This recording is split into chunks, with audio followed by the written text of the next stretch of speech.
far. Chief, thanks so much for being with us this morning. We appreciate it. You're very welcome. Good morning.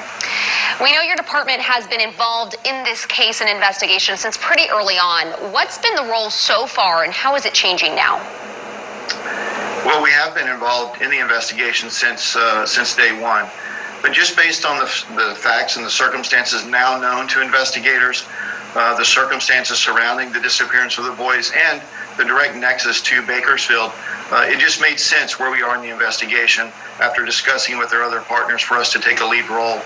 And really what that means is we will continue the investigation, but we'll also be responsible directly for the investigative strategies, obtaining information or resource allocation, and just really working hard, continuing to work very hard to find out what happened to these little boys.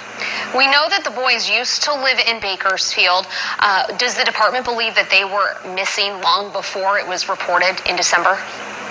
We're investigating all facts and circumstances, and so investigating all possibilities as well. And we will continue to gather facts and circumstances until we know. But like I said, based on what we know now, the historical connection to Bakersfield, it just made sense for us to take the lead role, and that's what we're doing. Can you talk a little bit more about the historical connection to Bakersfield? Well, this is where they're from, where the family is from, and that's what I mean by that is the residence or where they were in Cal City was just for a very short period of time. And does your department have any suspects yet in this case? No, we're investigating all possibilities, and everyone is being looked at for obviously individuals, the family members, the neighbors, the sex offenders. We're exploring all possibilities, and we will continue to do that until we find out what happened to these little boys. The California City Police Department has said multiple times that the adoptive family, the family that reported the boys missing back in December from California City, has been cooperative with officers. Are they still cooperative with your officers and with this investigation?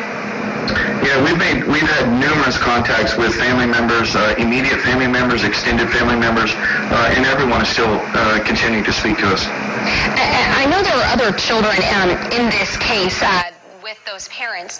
Have those children been a part of this investigation at all? Have they been spoken to or interviewed? Like I said, we're interviewing everyone associated with it, and certainly that includes immediate family members. We know that investigations take time and that the ultimate goal, obviously, is not keeping the public in the know necessarily, but finding the boys and solving this case. But there are still so many people holding these search parties, holding vigils. Today, there's going to be a panel discussion on the investigation so far. Do you have a message for the community about this case and everyone clamoring to know what happened to these little boys? Well, as law enforcement officers, we are community members, and we're parents also.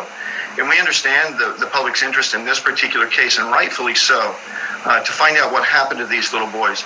But I assure you that we are going to continue the investigation in a professional and thorough manner and follow all investigative leads and possibilities. We will continue to communicate with our community, especially if there are circumstances or information that could impact our community safety, or individuals in our community will be very quick to share that information.